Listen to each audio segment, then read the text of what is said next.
Ok, volviendo. Entonces estamos en el primer tema, en ecuación del calor, viendo los problemas que hay. El primer problema es que les está siendo difícil que el compilador autovectorice, pero bueno, el objetivo del laboratorio era ver un poco si se puede autovectorizar sin hacer tanto esfuerzo y después vectorizar a mano, ¿no? Ahora que en ediciones anteriores de la materia, todo lo que había todas las opciones que dábamos para vectorizar eran intrinsics, pero con ISPC creo que es relativamente fácil. No estoy seguro, por ahí me estoy equivocando. Eh, ¿Han tenido problemas vectorizando a mano? Yo lo que noté cuando paralelizamos es que si utilizamos vectores de 128, el Sí, compilador solo pasa después a 256. O también si utilizamos 256, sigue en 256. O sea que el compilador aparte optimiza sobre los intrinsics. sí. O sea, los intrinsics son una abstracción en realidad, aunque parezca que se mapea muy directo. Lo que pasa es que como está organizado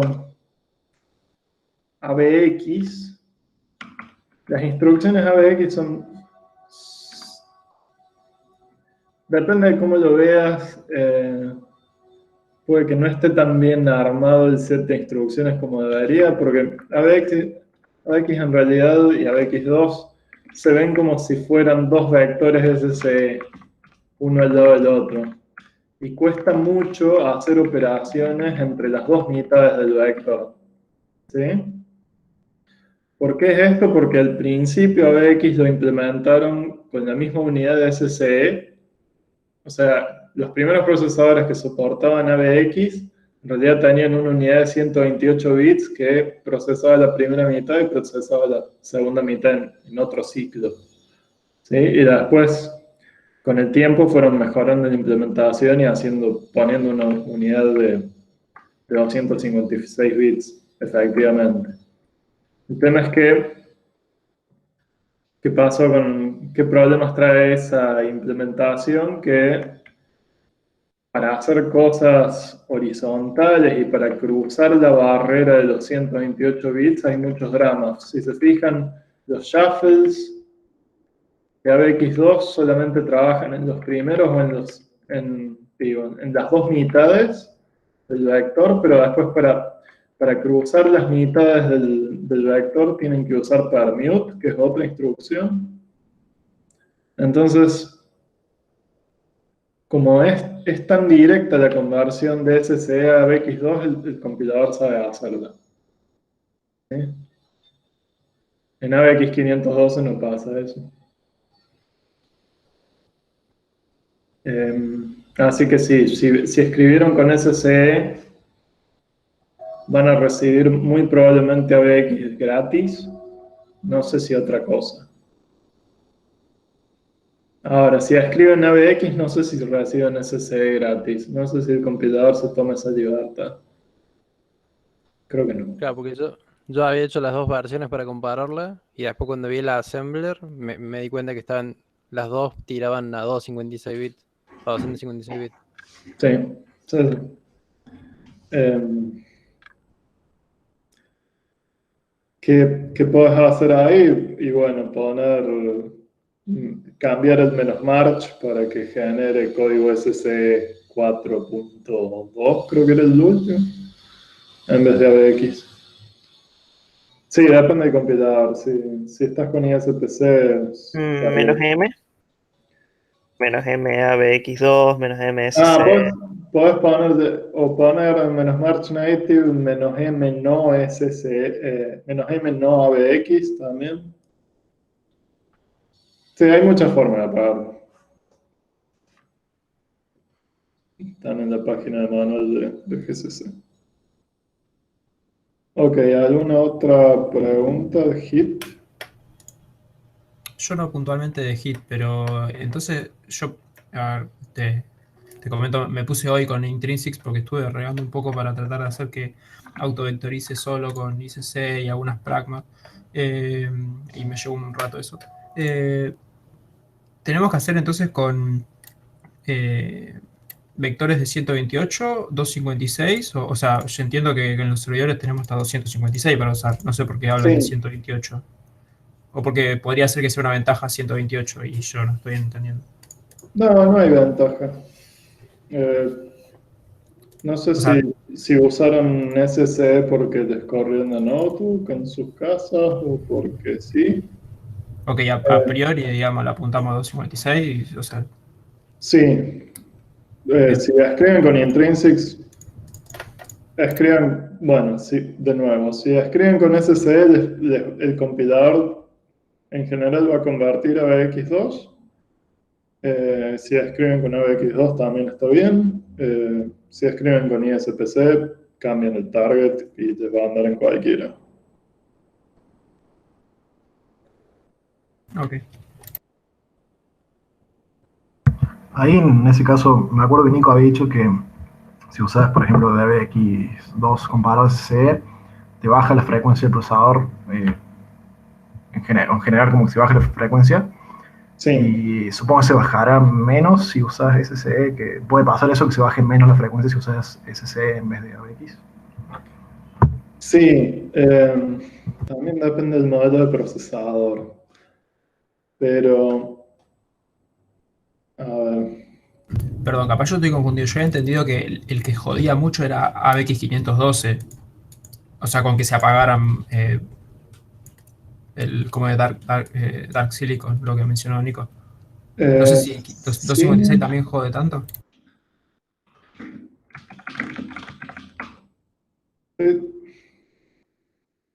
estoy viendo si encuentro el documento que tiene toda la tablita de licencias del procesador.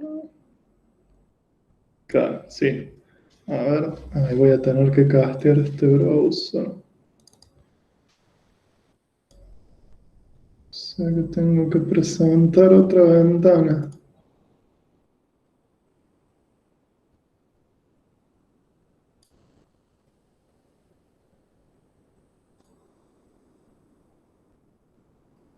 Ahí pasó sí. Por ejemplo, bueno, está este artículo que habla sobre ABX512 y muestra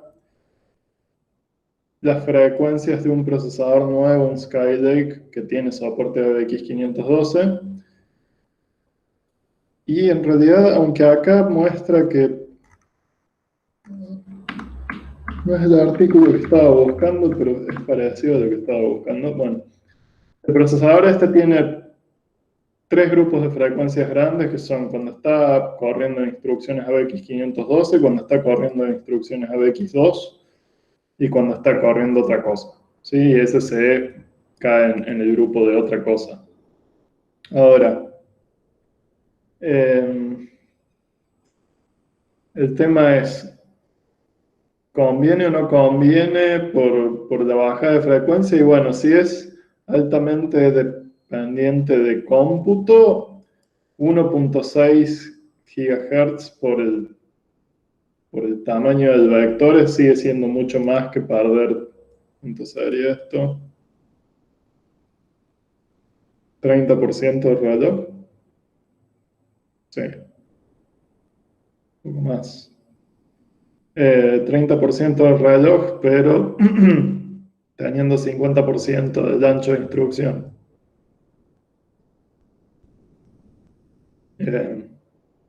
Y lo mismo con SSE. Uy, la garganta. Entonces, hay que ver bien la carga que uno está usando. Si uno está usando solamente cómputo vectorial, que no necesita frecuencia, sino que necesita ancho, ABX512 va a seguir conviniendo. Ahora, si hay trade-offs en usar ABX512, entonces sí tiene sentido pensar en instrucciones de vectores más angostas. De hecho, ABX512 tiene instrucciones que operan sobre los mismos tiene las mismas instrucciones de 512 bits, pero para operar sobre 256 bits.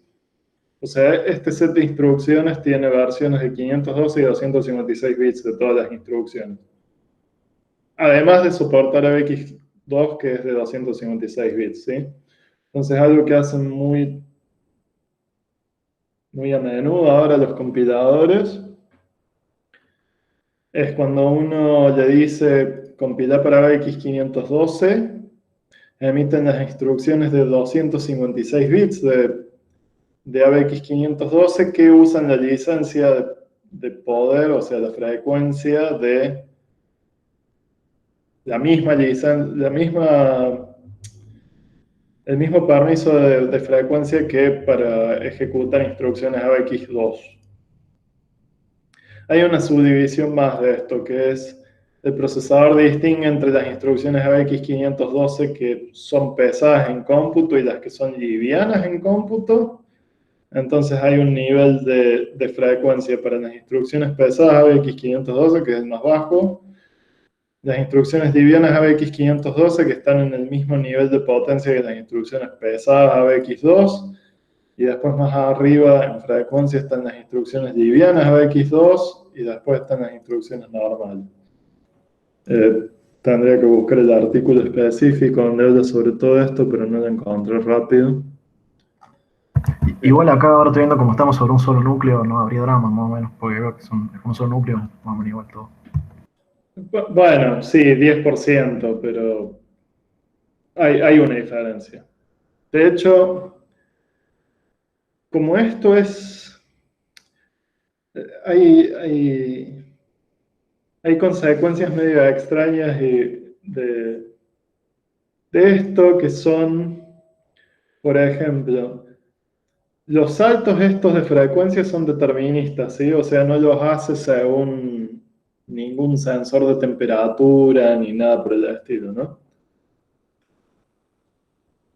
O sea, en el momento que encuentra la primera instrucción cara ABX512, el procesador entra en un periodo de transición de frecuencia que no sé cuántos milisegundos demora, y después se queda en ese modo hasta después de no sé cuántos milisegundos de dejar de encontrar instrucciones ABX512. Entonces, ¿qué pasó? Por supuesto que la gente de seguridad que está viendo todos los side channels que tienen los procesadores de Intel en estos últimos 3 años, desde Spectre y Meltdown, empezaron a usar estas instrucciones como una forma de señalar algo, ¿sí? ¿Cómo funciona eso? Si uno sabe... Hoy me voy a tener que poner a explicar cómo funcionan estas vulnerabilidades. Bueno, hemos visto que el procesador especula, ¿no, Nico? ¿Les contó sobre especulación? Sí. Bien. Entonces, ¿cómo funciona eso? Cuando un procesador se encuentra un if, y sabe que el if puede demorar mucho en evaluarse, por ejemplo, porque depende de un valor que tiene que traer de memoria, y la memoria está a muchos ciclos de distancia. Entonces, el procesador lo que hace es adivinar para dónde va el if según el historial que tiene, según lo que viene aprendiendo sobre el programa, y seguir ejecutando. Y al final, cuando efectivamente se trae ese valor de memoria, el procesador compara si lo que estimó bien, y si estimó bien, bueno, ya tiene todo lo que sigue calculado, y si no, deshace lo que ejecutó especulativamente y empieza a correr la otra rama del if, ¿no? Y eso generalmente funciona. ¿Cuál es el drama? ¿Cómo salen Spectre y Meltdown? El tema es que cuando ejecuta especulativamente el procesador, deja rastros. O sea, aunque los resultados de la ejecución son los mismos, hay cosas que quedan sucias en el camino con los que uno puede extraer información de lo que pasó, ¿sí? Entonces, por ejemplo, nosotros tenemos un if que de un lado el if tiene instrucciones ABX512 y del otro lado el if no, ¿sí? Ahora, yo soy alguien que está observando el programa desde afuera. Y ese if depende de algún secreto, ponele. ¿Sí? O sea, ¿qué podría ser? Si adiviné la clave, entonces me pongo a hacer alguna cosa, y si con ABX512, y si no adiviné la clave, me pongo a hacer otra. ¿Ok?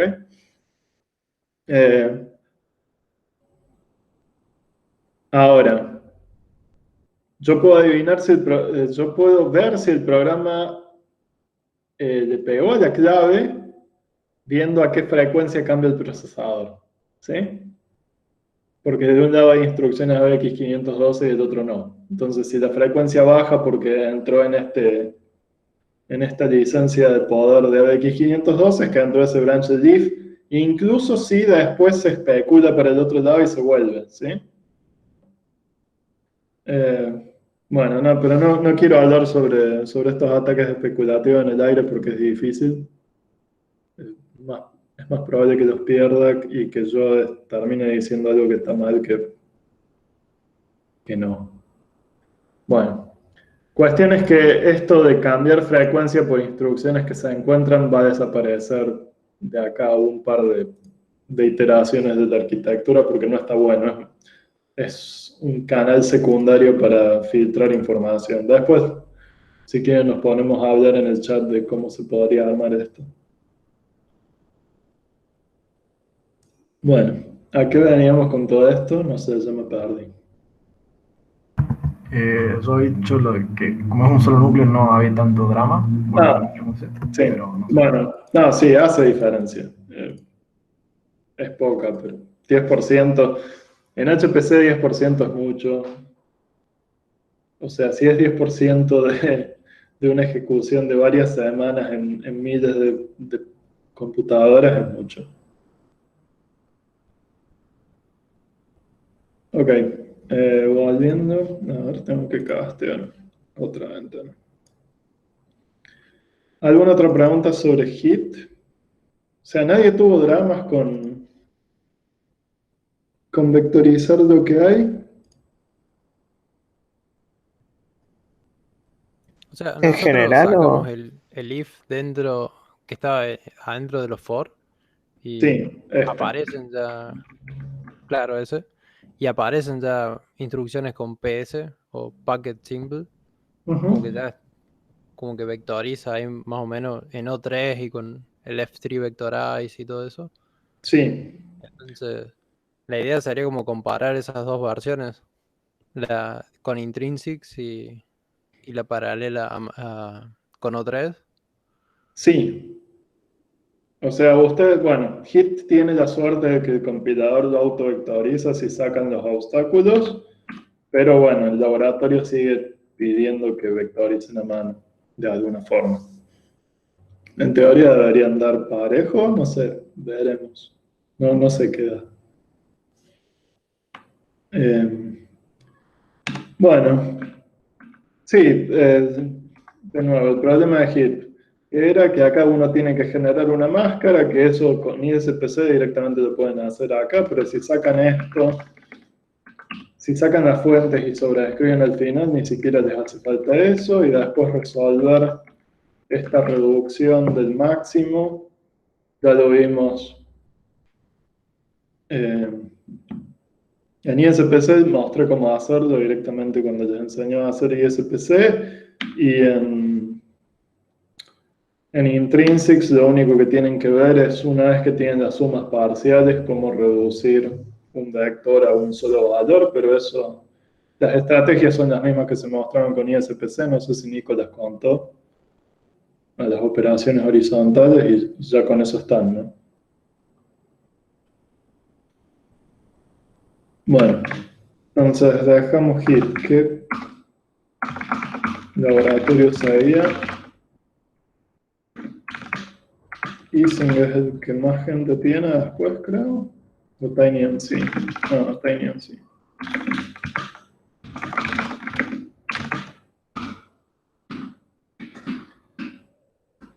TinyMC, ¿cómo vienen vectorizando?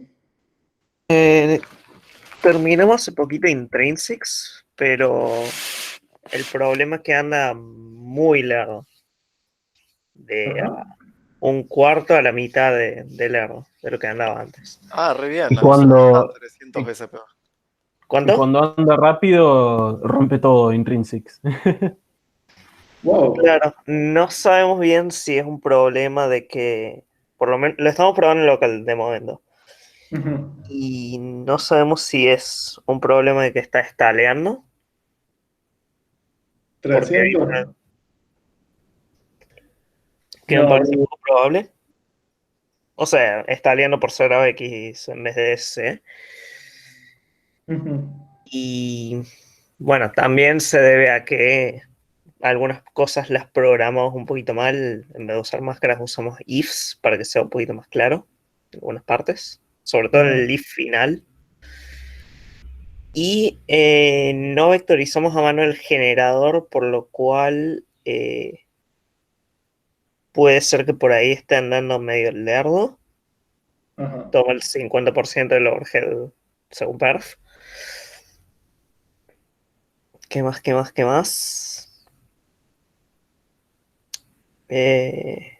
Bueno, más que nada eso, ¿no? Creo que este laboratorio es difícil de hacer con vectores. O sea, veamos, ¿dónde están las dificultades? Acá tenemos, en la versión secuencial esto tira un fotón por vez, ¿sí?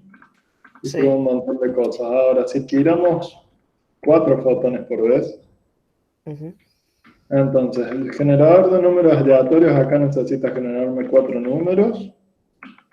¿Sí? Esto tienen que implementar un generador vectorial o no van a conseguir que multipliquen. Ah, sí. Tenemos un generador que utiliza aparentemente ABX. Digo, autovectoriza automágicamente. Pero no estamos muy seguros, por lo cual lo que quedaría probar es eso, ¿no? De vectorizar a mano el generador y ver si mejora. Bien, ok, pero fijan, o sea, si funciona varias veces más lentos, hay que comparar el código escalar con el código vectorial a ver qué está pasando, ¿no? Pero, a ver, entonces, el generador hay que vectorizarlo. Bueno. Después estas... Sí, eso es fácil. Es que vectorizan directo, ¿sí? O sea, hay que tener... Ah, espérate. Sí, porque X es un vector de 8, T es un vector de 8 y U es un vector de 8. Lo que hicimos nosotros en una de las iteraciones es tomar a todos los vectores dentro de la función, todos los fotones dentro de la función, e ir decrementando un contador y actualizar. Perdón. No, estaba pensando, bueno, o sea, no es... Acá mismo ya tienen que entrar 4 fotones, ¿sí? O sea, cada uno tiene su X, Y, Z, etc. Eso, perdón, voy cayendo yo en lo que hacía el código porque no me acordaba.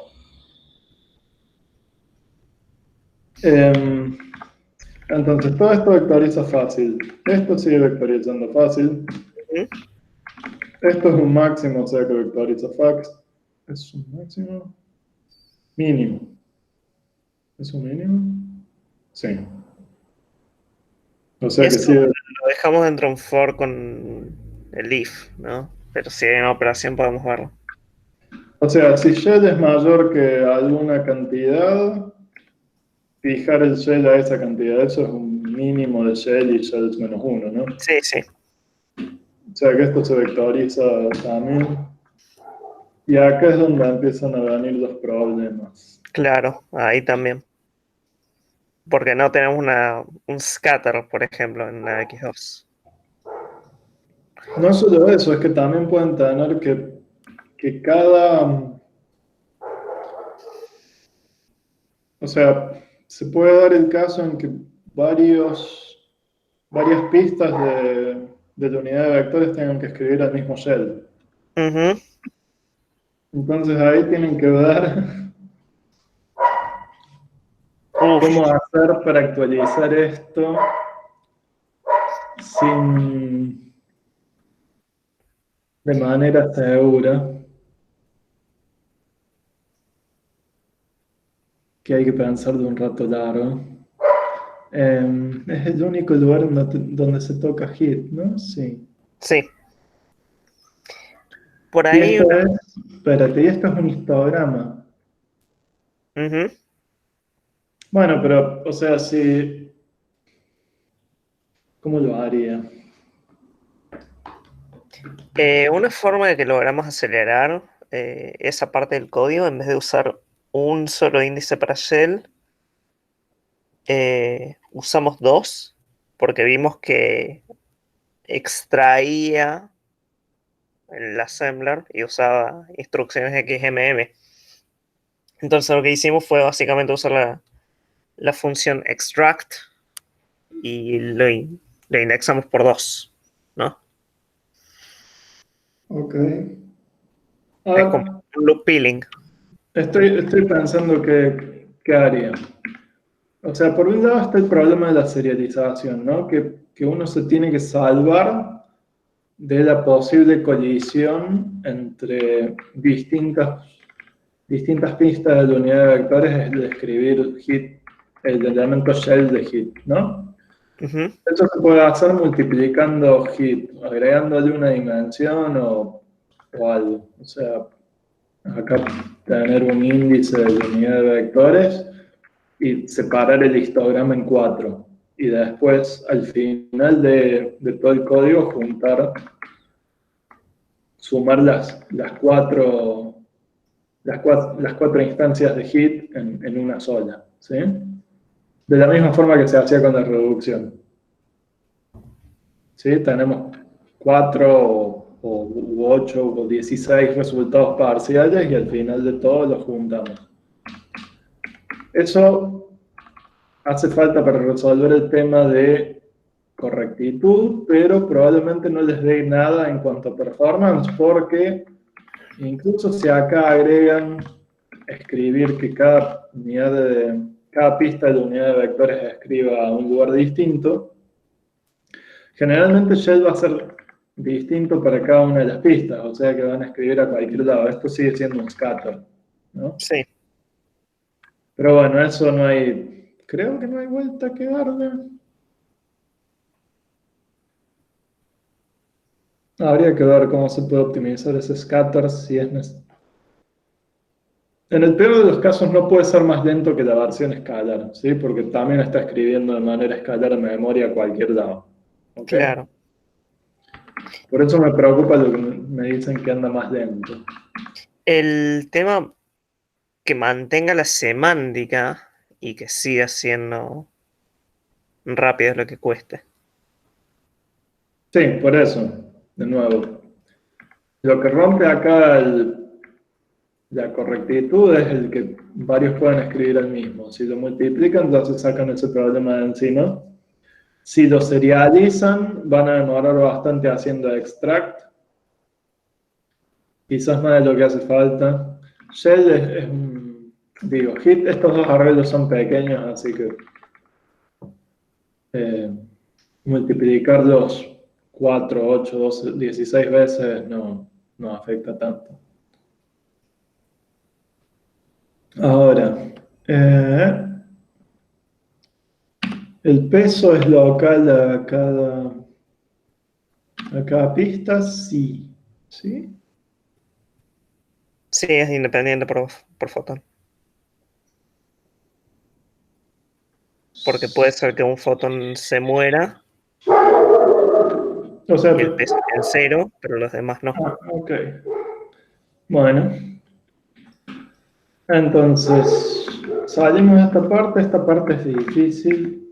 Ujú. Esta parte es difícil, esto vuelve a ser código vectorial común y corriente. Y esta otra parte de nuevo es difícil, creo. Sí. Más o menos. Había grupos que habían cambiado esto por otra forma de generar esta misma distribución. Quizás sea una buena idea. ¿Qué grupo lo había reemplazado? ¿Esto era una binomial? No me acuerdo. Alguno de los grupos me acuerdo que había hablado sobre este loop. Fíjense entre las presentaciones, por ahí encuentran... Nosotros reemplazamos algo por una binomial, pero éramos manos, nada que ver. Ah, ok. ¿Había algún grupo que había estado con esto? Bueno. Nosotros como mucho reordenamos el código, o sea, no Ok. hicimos nada como para cambiar la forma en la que opera. Entonces, sí, si tienen máscaras... Con máscara Acá- funciona bien, pero ahí es también donde está pegando la mayor cantidad. Ahí es Claro, donde es la mayor pérdida de performance, mejor dicho.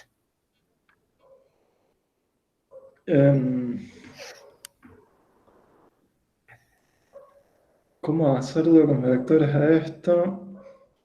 No sé si el generador es vectorial, estos dos pasos son vectoriales, el problema es que se les van cayendo se les van cayendo progresivamente elementos y tienen que enmascararlos. Con Blend, máscaras y generamos vectores, números aleatorios en base a cuántos fotones andan dando vueltas.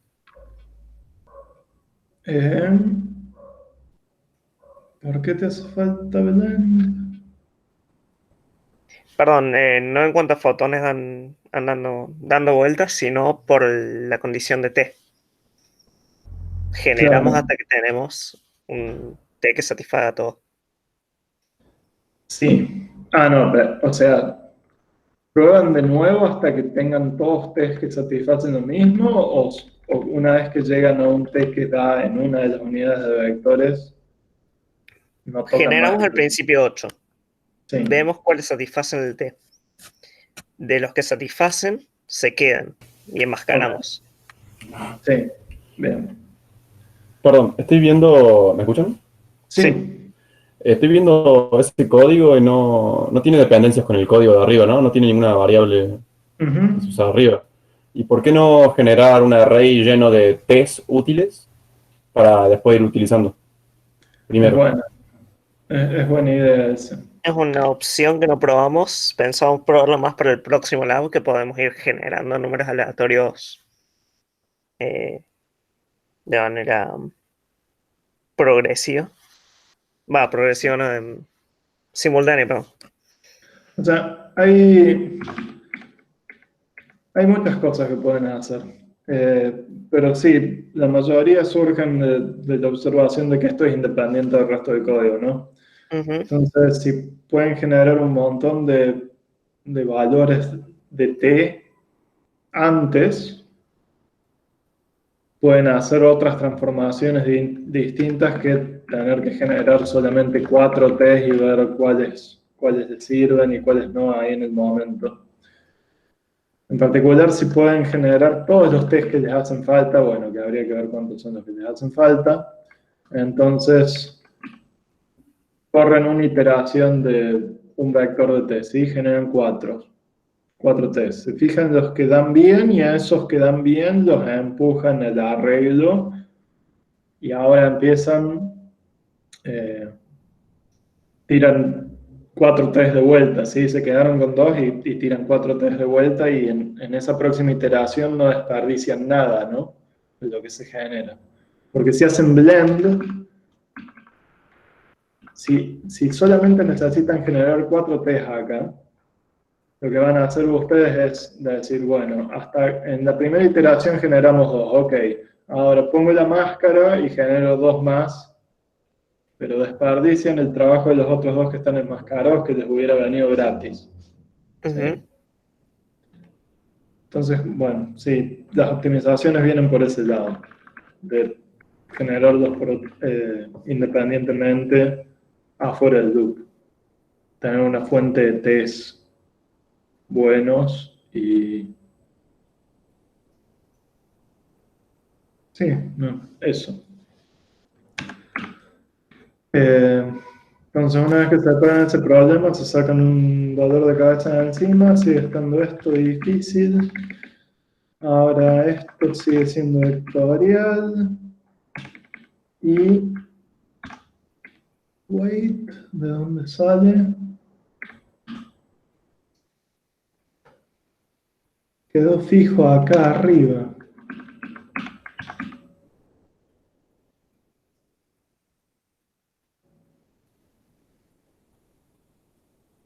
Bueno, es raro que hable sobre distintas cosas tan separado del código. Ahí Wait lo vuelve a actualizar por un Sí. problema numérico, ¿no? Que si es muy chiquito el float, va a terminar siendo. Va a terminar generando nans. Tiene que... No. O sea, ¿cómo? Vos decís que esto puede hacerse muy, muy chico, weight. Claro. Creo que había un paper que hablaba, o un PDF que hablaba al respecto. O sea, acá lo que estoy diciendo es que si weight es muy chico, multiplicarlo por 10 con alguna probabilidad. Ujú.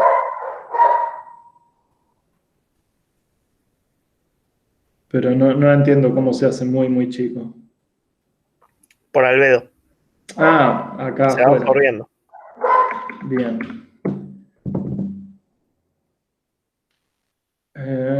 O sea que podemos llegar acá y que ya sea nan. Porque, o sea, si se da una serie... No, los resultados. ¿Dónde es que usa wait? Hay en shell, digo en hit, va a empezar a multiplicar por weight y eso se puede hacer LAN. Ah.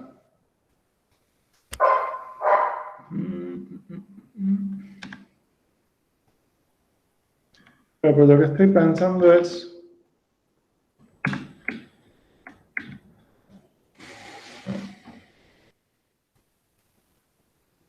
¿Qué operación te lo convierte en nana esto? Yo no sé si llegan a, porque vos fíjate que si el weight es menor a 0.001 y no hace el break, te lo multiplica por 10. O sea que técnicamente yo imagino que hay alguna forma de discernir que eso no termina siendo un número tan chico. No, bueno, pero es probabilista. O sea, ¿qué pasa si se dan todas las tiradas de dado mal y nunca hacemos esto? ¿Sí? O sea, que siempre entramos en el break. Entonces, weight se sigue multiplicando acá en todas las iteraciones y se va haciendo muy chico. Pero en el caso que hace break, un cero. Ojo que el break te sale de la función fotones directamente. claro. O sea, Y vuelve a si iniciar. entra el break, terminás ahí. Sí, no, se vuelve a hacer más grande. Claro, por eso.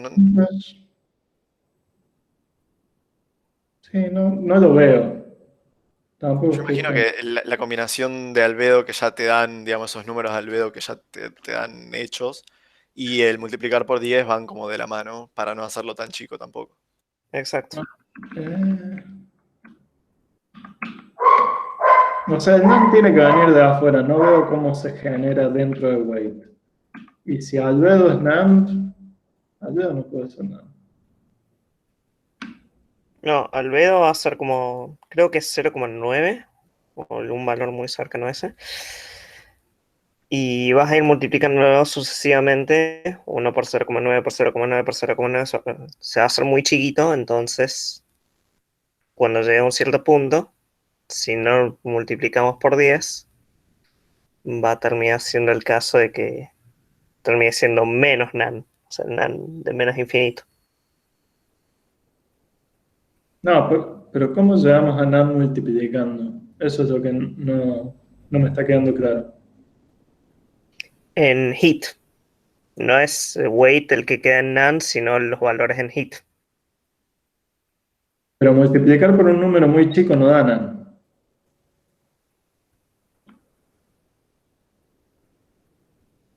Da cero. Entonces,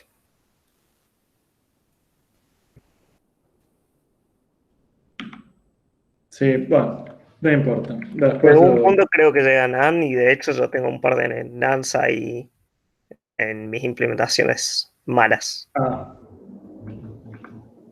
bueno, eso me suena más por una colisión en la escritura de Hit que por otra cosa, pero Mm, no también puede estoy, ser. no estoy seguro. No veo cómo numéricamente esto llega a nada, pero por ahí no lo estoy leyendo con suficiente atención. Bueno, Ah, no, porque acumula. Ahí.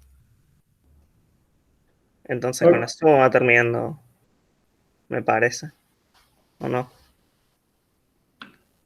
la suma... No, no, a la suma no se puede ir a NaN a menos que uno de los operadores sea NaN. Mm, Cuando, si el número se hace muy grande, se vuelve más infinito o menos infinito, pero no NaN. qué raro. O sea, NaN es contagioso, ¿no? Si un valor se te vuelve NaN es porque uno de los operadores tenía NaN o porque tenés una operación inválida, tipo dividir por cero, pero no hay divisiones por cero. Que yo esté viendo. Que yo esté viendo. Bueno, volviendo. Optimizaciones. Una vez que llegan acá, tienen early abort, ¿sí? El tema es qué hacen si agarra el break alguna cantidad de las pistas de la unidad de vectores. Siguen corriendo, o sea, corren de vuelta toda la iteración, pero ahora haciendo máscaras. No sé cómo lo vienen tratando eso. Una idea que tuvimos fue no salir del loop y ir usando un contador de fotones, básicamente. Cuando hace el break, en vez de hacer un break, simplemente reinicializa ese fotón que está muerto, digámosle. Claro. Sí, por ahí, bueno, por ahí Daniel Pero lo que eso no es muy rápido, que digamos. ¿Cómo que no es muy rápido? Bueno, eso es O lo que les tenemos iba. un bottleneck en algún otro lado, que también es Ah, probable. puede ser. Lo que yo les iba a decir, bueno, que es esencialmente eso. O sea, el problema de vectorizar este loop es que si acá entran 4 fotones y se nos caen 2, después la próxima iteración de este loop va a tener que hacer los 2 fotones con las pistas enmascaradas, ¿sí? Ahora, para no desaprovechar trabajo de la unidad de vectores que sigue pudiendo hacer de operación sobre 4, lo que uno debería hacer es acá, al final del loop, ver qué pistas de la unidad de vectores quedaron desocupadas y reinicializar con estos valores esas pistas, hacer un blend o lo que les haga falta, y volver a entrar al loop como si no hubiera pasado nada, nomás incrementar el contador de fotones. ¿Qué hace falta para eso? Bueno, cambiar la interfaz de esta función para que en vez de lanzar un fotón, lance todos, ¿sí? O sea que la función fotón haga lo que hace todo este loop. Claro. Entonces, que sea fotones de n y que esta función lance n fotones. Esa sería la transformación que hace falta. Ahora, ¿por qué esto les anda más lento? Tenemos que verlo en código, porque en el aire no sé cómo queda.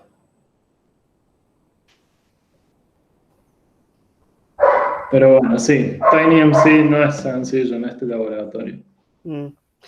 Sí, en principio tendríamos que ver cómo, si es un problema el generador, arquitectural porque no probamos demasiado sobre...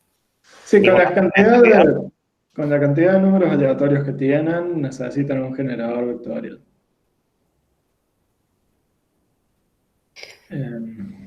Eso no hay mucho. Está la suposición de que tenemos un generador vectorial porque usa registros YMM, pero no sabemos cuán bien vectoriza, por lo tanto tendríamos que ver de hacerlo a mano. Ok. Incluso, o sea, no hace falta, si no se pongan a reimplementar un generador muy complicado, ¿no? Para probar cosas. Cualquiera de la familia de SOR Shift, que son un SOR y un Shift, Ese mismo estamos usando. o los que son un SOR y una multiplicación, cualquiera de esos que son de 3, 4 instrucciones, para probar está bien. Después, si teniendo los resultados buenos quieren cambiarlo por algo más estadísticamente mejor, bueno, ya es frutilla, es la cereza en el postre, pero para probar no se molesten tanto. Sí, en el lab anterior estábamos usando un generador de tipo SourceShift de 32 bits y eso andaba muy bien. Cuando cambiamos a vectorial teníamos problemas de periodo por alguna razón. En algunas iteraciones andaba y en otras no. Entonces cambiamos de vuelta el de 64, que fue el que originalmente probamos. Pero eso no es problema de los vectores, es un bug, ¿no? Claro. O sea, el generador no se rompe por generar 4 cosas a la vez. Es que ustedes cuando pasaron a hacer 4 cosas a la vez se perdieron algo. Quizás el estado inicial. Sí, el estado inicial no. Muchos no sabemos cómo generarlo de manera consistente. Pero el estado inicial es lo fácil, ¿no? Porque si vos tenés un estado inicial que antes era un long o lo que sea, ahora arman un arreglo de longs, de 4 longs, y a eso lo inicializan de manera escalar con el código original, ¿sí? Y lo meten a todo en un vector con load. Claro. ¿Sí? O sea, eso como se hace una sola vez no hace falta vectorizar. Lo que sí necesitan vectorizar es la función que genera, que tiene que dar el paso todo junto, con toda la unidad de vectores. Sí, bueno. Una duda. Sí. Una duda sobre eso. Cuando vectorizamos, por ejemplo, nosotros PSG, yo tenía la duda de, en vez de hacer, yo tengo hasta ABX, ABX1. Sí. O sea que básicamente tengo que usar SC 128. Pausa. ¿Tenés ABX1?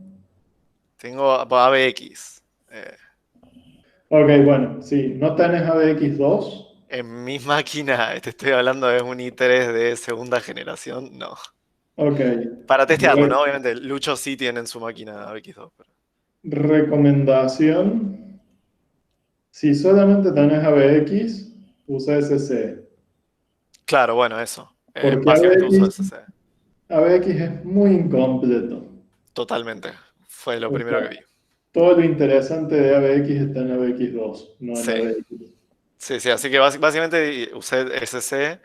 Mi cuestión es, yo puedo generarme 4 números aleatorios y después tipo cachearlos, por ejemplo, ¿no? Porque tengo que generar de a 32 bits, o sea que puedo generar 4 en mi 128. Sí. Me conviene más hacer un gran caché, es decir, algo así como 100.000 números aleatorios para compensar con esa baja de gigahertz a la hora de pasar a SSE y volver. Si tenés muchos números aleatorios en memoria, se te van a quedar de caché. Entonces, genérate un buffer suficientemente grande y lleva la cuenta de cuando se te acaban y regeneralo. Claro, pues más o menos calculamos que para los valores por default que nos dan en el código, que son 32.000 fotones, usamos algo así como 2,5 millones de números aleatorios. Claro. Entonces, Habría que ver. El tema es que es estocástico, entonces, ¿cuánto es un número? ¿Cuánto es una cantidad segura de números aleatorios para tener? no, más o menos con muy poca varianza son 2,5 millones. No, nunca, No, nunca pero se yo dio. digo por cada iteración de esto, ¿sí? Ah, sí. Pero ¿Cuánto, es cuánto es mucho el más fácil. máximo de números aleatorios que faltan? Pero no sería más fácil decir. Ah, bueno, sí, no, está bien, entiendo. Lo otro que podés hacer es llamar una función o una clase que tenga la cuenta y que... Claro, yo hice eso. Yo Sí, armé una estructura que tiene un en vez max y un de- arreglo y te está cachea todo bien. solo. Sí, Es más, no cambié nada de TinyMC. Básicamente vos llamas a Rand y Rand te oculta todo el caché. ok, sí, es mejor idea que lo que estaba pensando yo, sí. Tíralo a algo transparente que se encargue, que vos le pidas generarme 4 números y se fija si lo busca en caché o si tiene que generar más. Chao. Y cuando tiene que generar, que tenga un buffer de no muchísimos elementos, pero no tan pocos que pierdas trabajo. ¿En Está dónde bien. está dónde está el umbral? Lo vas a tener que probar empíricamente y medirlo. Entonces, en algún momento se te cae caché y de algún nivel de caché va a empezar a andar peor. Ok. Bien. ¿Más dudas sobre TinyMC? Creo que le dimos la vuelta a toda la parte. Y yo tengo una duda si te puedo. A ver si lo tengo acá. Dame un segundito. Que lo tengo que buscar en un lugar. Teníamos un código de ISPC hecho justamente para hacer el código del random en ISPC. Pero no me cierran algunas cositas. O sea, especialmente la idea de. Yo estoy muy acostumbrado, le decía a Nico, estoy muy acostumbrado a usar OpenCL, que te deja, o todo eso para programar GPU, que te deja decir cuántos ítems querés. Y entonces vos medio que vas operando sobre esos IDX de los ítems. Acá como que no tenés Sí. nada para decir en qué ítem estás. Eh, Y para el número aleatorio como que yo quiero como sí medio tenés, o forzar. sea, el for each es parecido a lanzar un kernel sobre un montón de cosas, pero bueno. O sea, el for each, el índice de dentro de un for each es como el global ID de un kernel de OpenCL. Si lo pensas. Lo podés escribir de formas parecidas. Pero sí, no son iguales. Sí, me cuesta eso, me cuesta no saber qué es lo que va a hacer con mi código, digamos, después. Es como, toma, esto es más o menos lo que quiero, pero haz lo que vos quieras después con esto. Es que es raro. No sé. Justamente en esto que necesitas mucha performance y mucha optimización en ciertos lugares.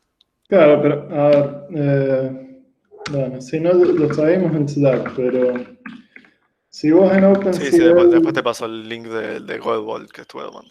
tenés un ND range de, no sé, alguna X y elementos, y entonces después largas un kernel sobre ese ND range. Entonces, cada dentro del kernel vas a tener que int x igual a get global id 0 y int y igual a get global id 1. Sí, y bueno, después con eso estás parado en un XY y operas sobre ese elemento. Hasta ahí Claro. vamos. Bueno, ahora en ISPC, en vez de lanzar un kernel y hacer todo esto, vas a tener un for each y igual a 0. Bien. Vamos a cambiar esto por M&M. N igual a 0M. Y dentro del cuerpo de este loop vas a tener lo que hacía el kernel OpenCL. Está bien. Sí, está bien.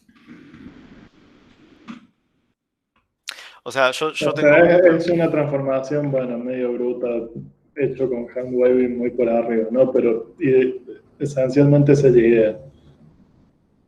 Claro, pero en vectorización, a ver, yo tengo un par de problemas con... Te voy a pasar el código de Dale, sí. PSG. Te voy a mostrar, es más, te voy a mostrar el SIMD, que es lo que realmente que es lo que quiero hacer. ¿Dónde está? Acá. Bueno, Mira. lo sabemos por Slack. Dale, sí, mejor, dale. Que hay que darle. Y sobre todo porque a las 6 en punto me tengo que ir a otro método ahí.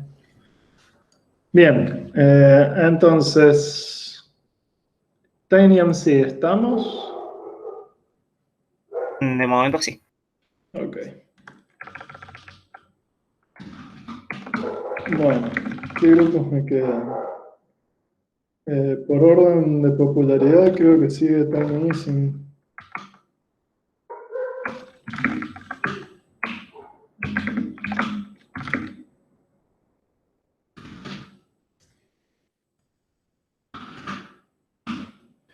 Bueno, los grupos de TinySync, ¿qué pudieron vectorizar? O sea, creo que lo más difícil... Yo no, personalmente no me puse con lo de los números aleatorios todavía, con el if ese, digamos, sino que estuve con la otra parte de las cuentas, digamos, en SS, Sí. y hasta ahí llegué. Y SPC no vi todavía. Lo que nosotros antes estábamos usando chars, que son de 4 bits, no encontré...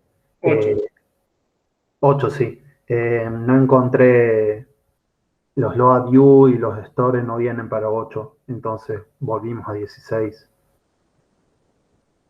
Al menos en SS. O sea, la parte de los tipos de las instrucciones, de los intrinsics, son medio una mentira, ¿no? Porque, o sea, las instrucciones operan sobre un M128i como una tira de 128 bits. Entonces, si vos tenés un char de alguna longitud, ahora vos tenés esta sola intrínseca cosas, ¿no?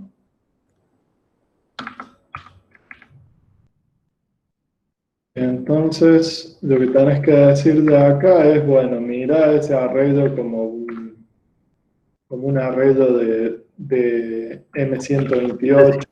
Le estás diciendo que es ahí, ¿no?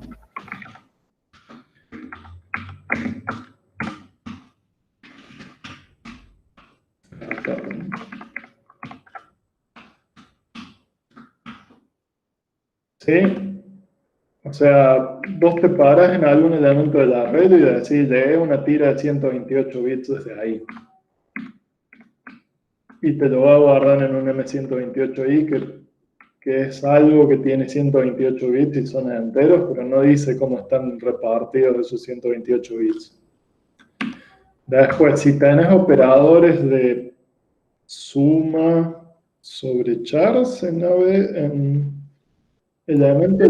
Suma sí hay para chars. Es MAD EPI 8. Ok, bueno, sí. O sea, tiene operaciones sobre arreglos de 128 bits de char. Así que si es por el tema de la carga, nomás con castearlo te saca el problema de encima. Sí, y con la multiplicación también no hay. O sea, se puede usar la EPI 16, calculo, para 16 bits. ¿Seguro que no hay? O sea, el problema con las multiplicaciones es que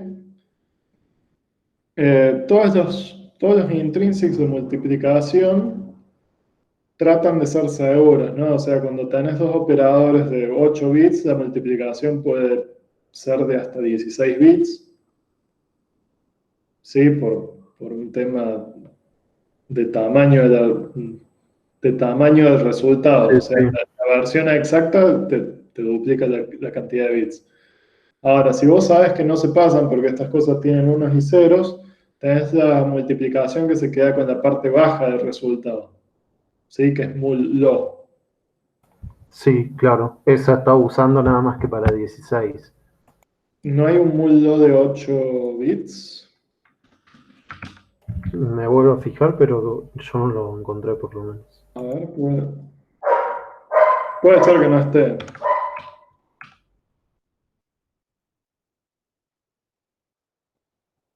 Bien, sí, no está. Ahora, ¿hay otra forma de hacerlo eso?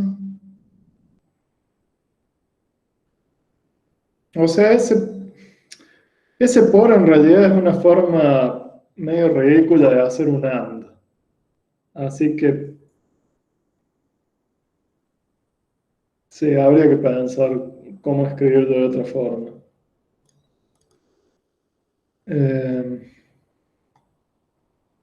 Aritmética. Pero igual tengo la sensación de que esa multiplicación de 8 bits está en algún lado. Y si no, bueno, podés hacer muls de 16 bits y hacer algún tipo de unpack para quedarte con los 8 bits bajos también. Te va a agregar una instrucción al medio. Es medio fino, después te averiguo bien cómo sería la secuencia de instrucciones, pero se puede. Sí, yo había encontrado algo en Stack Overflow de que si querías una multiplicación de chars la tenías que hacer en 16 y eran como 4 o 5 instrucciones y después llegabas a quedarte con el char, digamos. Bien. Bueno, y sigue siendo mejor, no sé si sigue siendo mejor que dividir el tamaño del vector multiplicar el tamaño de los elementos por 2. O sea, pasar a 16. Claro, pasar todo a 16 versus hacer un pedacito Me pareció más, por lo menos más compacto en el código, hacerlo en 16 que hacer todas esas líneas para quedarme con la multiplicación de los 8, digamos. Ok. O sea, lo que tenés que evaluar es si implementar esto en 16 bits que te toma 4 veces más instrucciones es más caro o más barato que hacer todo en 16 bits. A ver. Claro, sí, entiendo. O sea, si implementando esto en 8 bits, que toma 4 o 5 veces más instrucciones porque tenés que hacer esto de Stack Overflow, es más caro que hacer todo el doble de caro. 16 directamente y hacerlo como si fueran int de 16 en vez de char. Claro. Bueno, eso supongo que la versión de 16 bits es más fácil y después lo otro es una optimización. Es más fácil de escribir también la de 16, digamos. O sea, sí, primero saca código de 16 bits que funcione y después si lo podés optimizar más, bárbaro. Está bien. Bueno, y sí, con la parte del if y los números aleatorios todavía no me puse personalmente. No sé si hay otro de easing que... O sea, con la parte de Redudac, todo este código se hace medio trivial. Este código, bueno, está el tema de los tipos.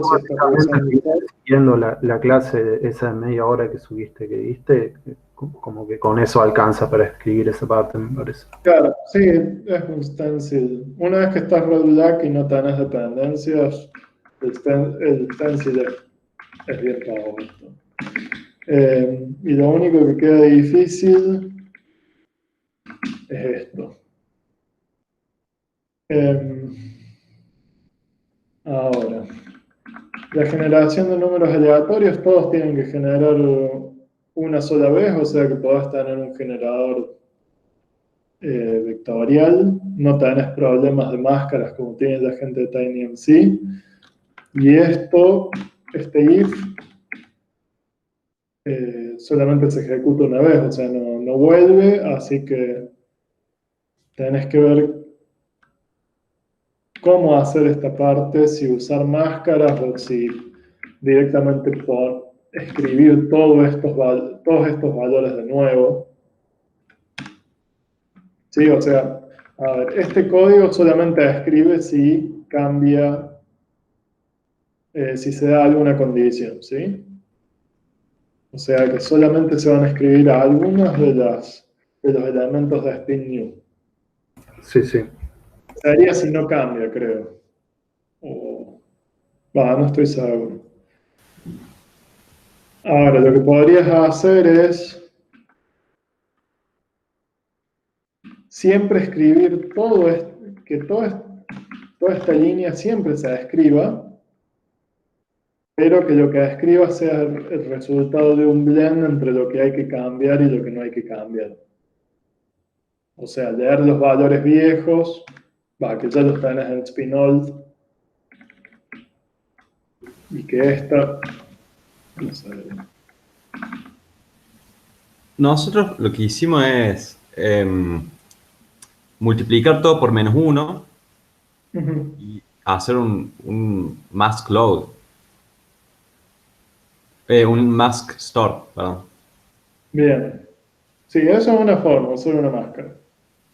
Si tienen instrucciones de máscaras, lo pueden hacer de esa forma. Si no quieren usar máscaras, lo que pueden hacer es sacar esta escritura afuera del if y escribir todo siempre. Y acá adentro o acá afuera hacer un blend de lo viejo y lo nuevo. ¿Sí? O sea que esto quede reemplazar este vector por un blend de los elementos que quedan iguales y los elementos que hay que cambiar para que esta escritura sea siempre. Creo que con máscaras es más lindo, no sé con cuál anda mejor. Igual la parte de los vectores aleatorios yo tampoco la pude resolver bien, digamos. Lo que hago es, meter en un vector muchos números aleatorios generados con rand de la librería estándar y después hacer las comparaciones vectorialmente, pero no sé si tiene sentido eso. Y no, es bastante más lento, ¿no? Que poder generar acá 4 elementos a la vez. Pero, ¿cómo se hace para generar 4 elementos a la vez? La verdad que ni idea. Y, o sea, tenés un M128i de estado a ver, guardás 4 estados del generador de números aleatorios en un vector, convertís la función que hace un paso de generación en una versión toda vectorial que toma vectores y devuelve vectores de números aleatorios. Sí, en realidad tenés 8. Bueno, 8. Porque son... o sea, los números aleatorios van a ser floats, pero no sé si te entran la misma cantidad que los de int. Depende del generador que estés usando y la función que estés... y lo que quieras generar, ¿sí? De hecho, bueno, esta usa RAM que devuelve una tira de bits, ¿sí? Devuelve una entero. Y la conversión a float la están haciendo acá mismo. Pero hay otros generadores de números aleatorios que lo hacen por su cuenta. Igual no terminé de entender, o sea, vos decís colocar la semilla en un MMI y... Ustedes acá lo que necesitan es que P sea un M128, es la versión float de esto, P igual a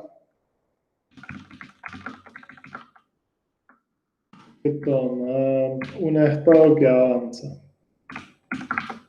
¿Sí? Los generadores son generalmente así, toman un estado que es de algún tipo, avanzan el estado y devuelven lo que generaron.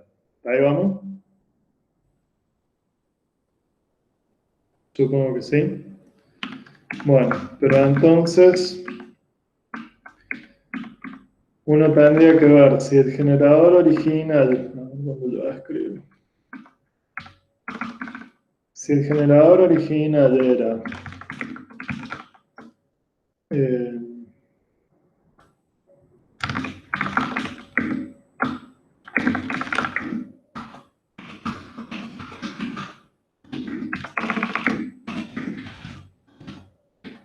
algo de este estilo, ahora su generador vectorial va a ser M128 RNG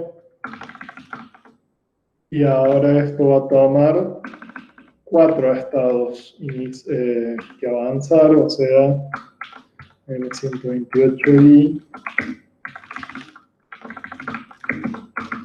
Esos estados serían la semilla, digamos, 4 semillas.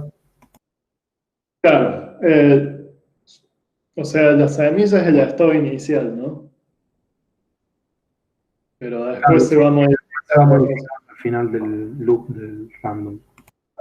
Entonces, todas las operaciones que acá se hacen sobre un elemento, en el generador viejo, acá las tienen que hacer vectoriales sobre 4 elementos al mismo tiempo. Y le va a generar un vector de 4 elementos float.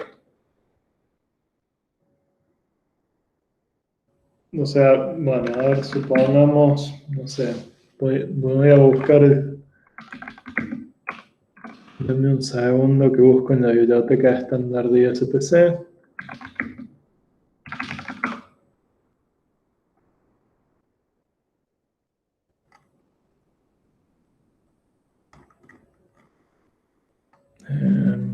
¿Cómo se llama el generador estándar de ISPC? ¿Random o RAND? DSPC, no sé, no lo probé. Random. ¿Random?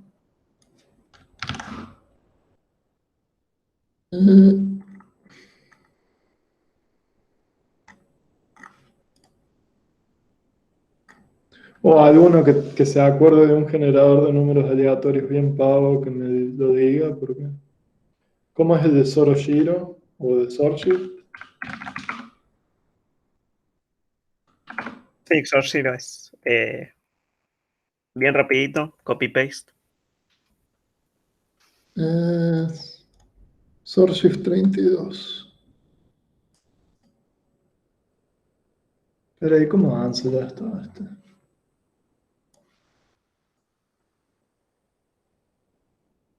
Claro, sí, pero quiero ver qué hace por dentro el generador para avanzar un paso. Ya te compartí uno bien chiquito. ¿En dónde? Ah, acá está, bien, gracias. Ah, pero este toma longs. Son longs de 32, ¿no?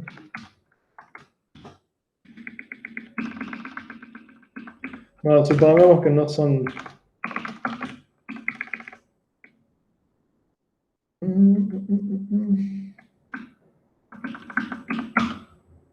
¿Pero de dónde viene ya esto acá?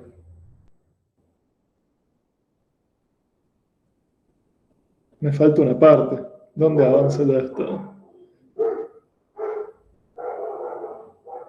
Volvés a aplicar sobre sí mismo la Te función. aplicas sobre el último valor que te dio. Ok. Ah, bien. Bueno, es medio asqueroso. Espérate, me voy a buscar. Quería uno chiquito. Bueno, acá tengo el ejemplo de Wikipedia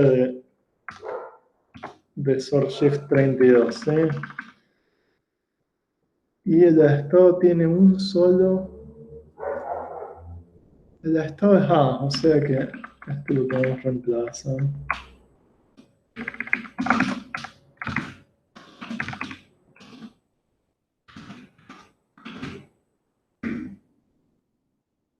Ah, que también hace lo mismo Sourceshift. Bueno, sí. Era una forma más elegante de lo mismo. Entonces, x es igual a el estado anterior, hace algunos shifts, después actualiza el estado, Lo vamos a poner de una forma más legible. ¿Sí? Entonces,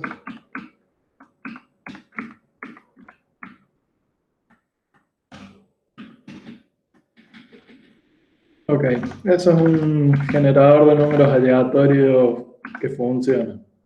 ¿Sí? Opera, toma un estado que lo lee y después lo actualiza con un solo entero de 32 bits y lo que genera también lo devuelve para el que necesitaba el número aleatorio. ¿Ok? Ahora, ¿cómo hago esto en SCE? Lo copio y acá hay instrucción de reemplazo por la versión vectorial, ¿no?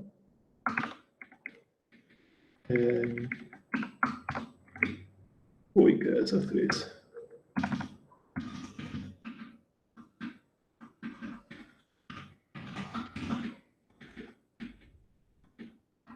Nunca se desacostumbren a usar bin si lo piensan usar de vuelta. Bueno, entonces,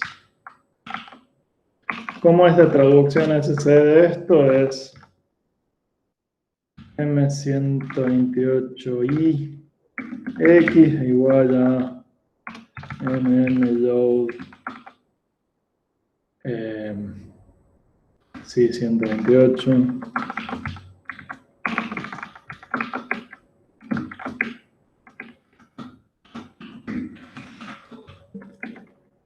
Entonces, con esto ya tenemos esta instrucción.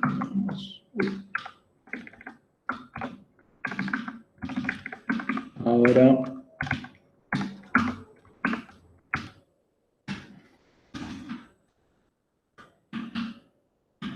tenemos que pasar esto, que sería x igual a mm XOR sí, 128 era.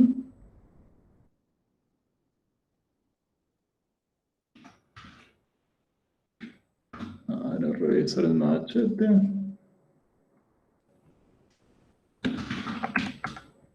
Sí, como esto es bit a bit. Pero me hace falta un vector con un montón de 13. Entonces,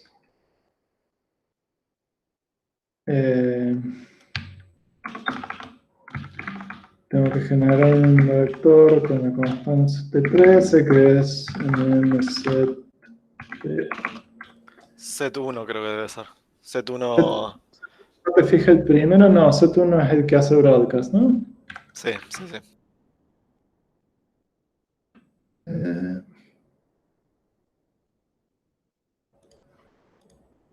Y eso sería EPI32 porque necesito 4 de estos. Y lo mismo me va a hacer falta para 5 y 13. Y 17, perdón.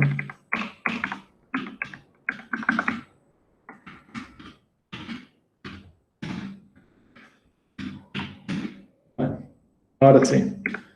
Entonces, ahora hago esto. Ah, es un SOR de un shift. Uy. Ah, pero entonces no me hace falta el vector. Que, bueno. Entonces esto, todo esto que hice no me hace falta. Porque tengo que hacer un SOR de sí mismo con el shift hacia la izquierda. Esto es SLLI creo.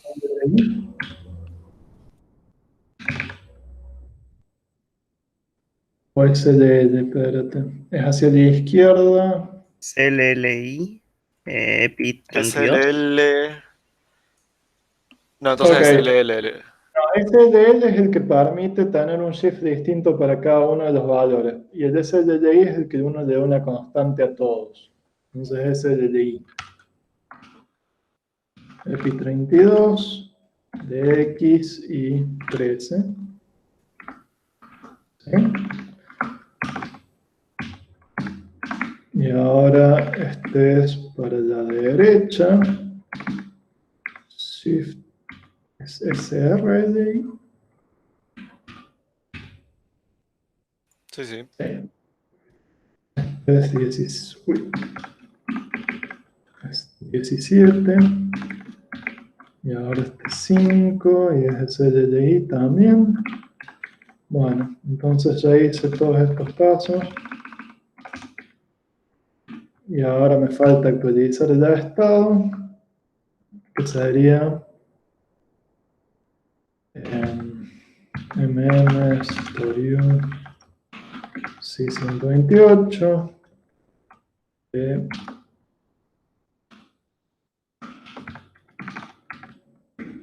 un puntero a un vector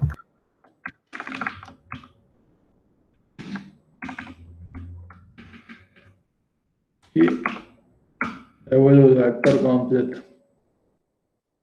Me falta cambiar los tipos.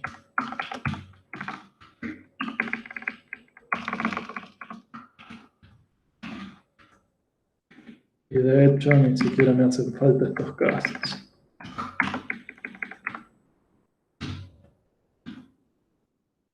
Uy, qué desastre. Sí.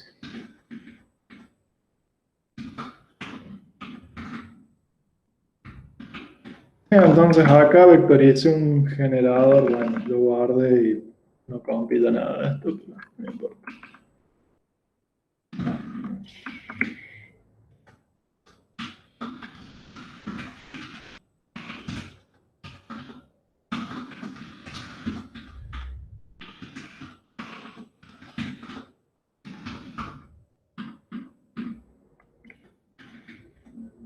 Claro, acá dice cualquiera.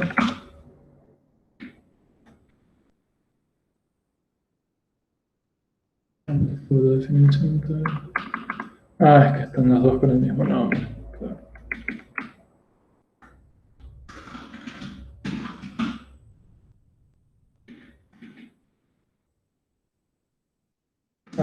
Me falta uno. ¿Qué digo? Este código. No va.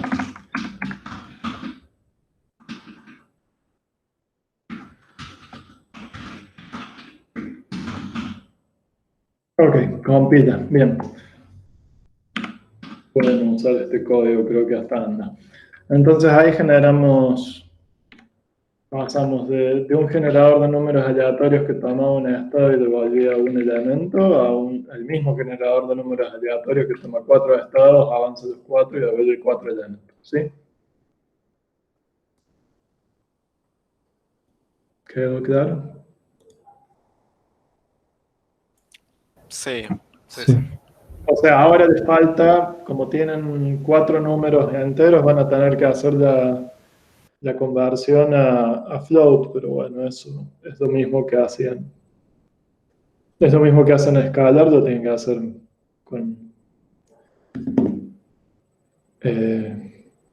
con instrucciones de vectores. Y sí, ahora te hace falta el cuádruple de semillas. Pero a la generación de las semillas pueden generarla con código escalar. O sea, el seed pueden llamar 4 veces a la función, meterlo en un arreglo de 4 uin32t y listo, ¿no? O sea, eso sería... Yo tengo una duda, Carlos, perdón, yo soy otro team, pero tengo un generador también. Mi generador hace operaciones sobre enteros sin signo. Por ejemplo, sumas y cosas así. Las operaciones que en Intrinsics dicen integer, ¿son para integer con signo o sin signo?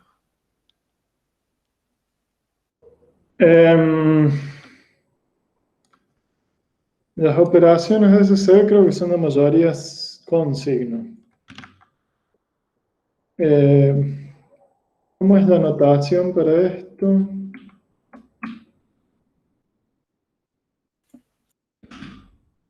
Déjame revisar algo.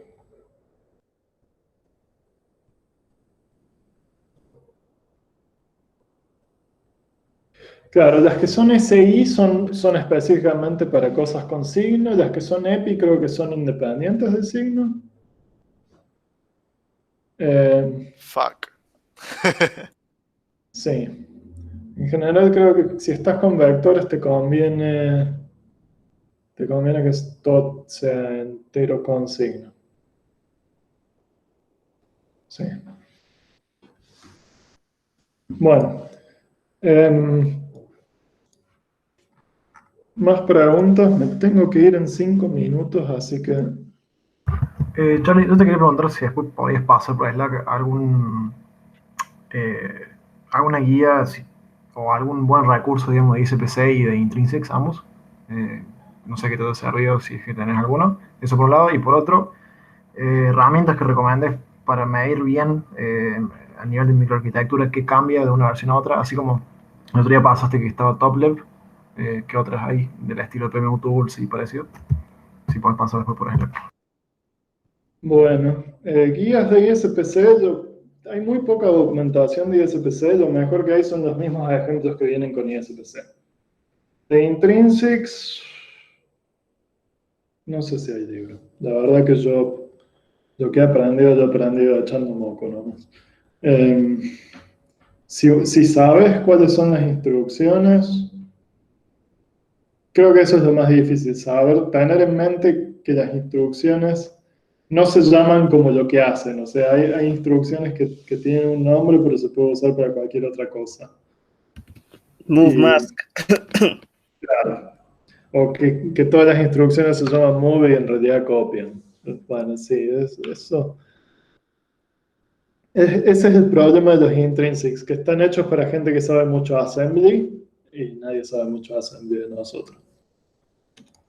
Pero En bueno. ese caso, alguna guía, digamos, o algún recurso de Assembly ABX o SC, digamos, no sé.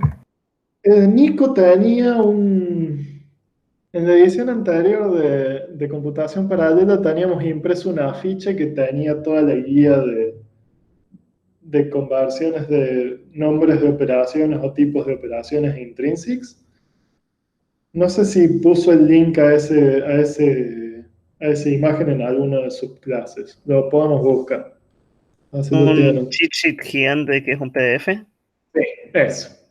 Sí, está. Mucho a mí no me sirvió, pero bueno. Ok. La página en Digamos japonés la guía en japonés. La guía en japonés también está muy buena. Y tiene, bueno, esa ilustra más las instrucciones raras de vectores que cruzan datos, eso está muy bueno también. Que el afiche gigante ese de Nico no lo hace. ¿Alguna última pregunta de Ising?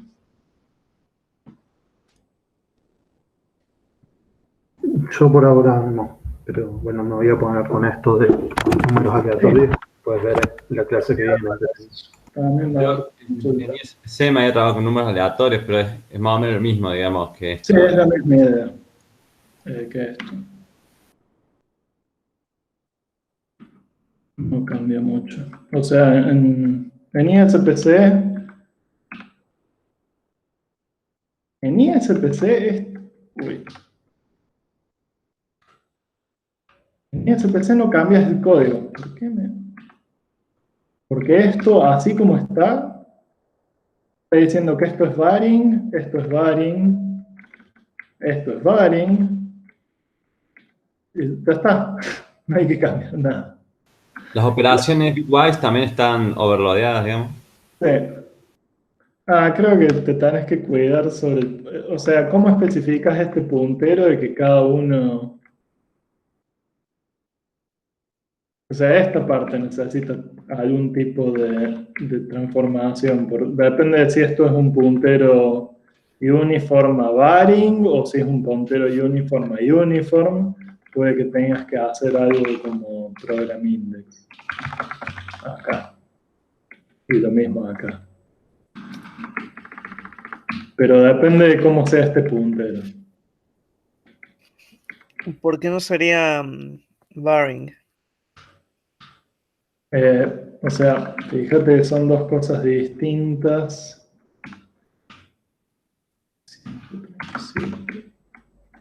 ¿Se viene? Porque retorna X. ¿No? O sea, la parte de lo que devuelve es igual, pero este puntero en ISPC puede ser uniform Win32t uniform, o sea que state es un solo puntero a un elemento. En ese caso, acá tenés que diferenciar a cada una de las pistas del vector.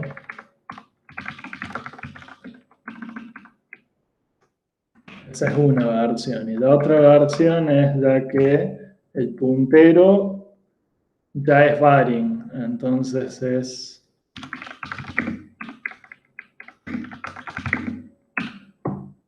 ahí no hay que cambiar nada. Claro, yo lo haría así como la que está más arriba. Sería un vector de 32T. Sí, bueno, pero depende de cómo lo llames. Y de hecho también puedes tener la otra que es un puntero varying a uniform Win32t, y eso también se puede escribir y funciona. Hay que... no sé. A mí ya me duele la cabeza. Bueno, o sea, fíjense, pero sí, no cambia nada el código ni SPC. Bueno, ¿qué me queda? Entonces terminamos con este.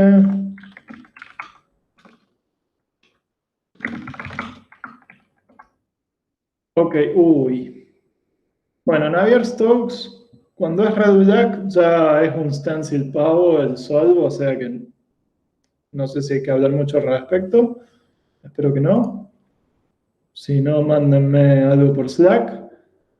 Y me queda para el final, que me tengo que ir, así que no puedo hablar de esto, pero Tiny Mana, que es realmente difícil para este laboratorio, que tenemos que hablar sobre estrategias para vectorizarlo.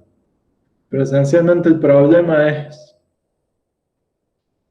Por favor, que creo que somos cuando unos se hacen solos. descargas, hay dos equipos de Tiny Mana, ¿no? Creo. Bueno, y el problema es con las descargas que se pueden chocar. Entonces una idea es primero hacer todas las descargas para un lado y después todas las descargas para el otro. Eso les da independencia.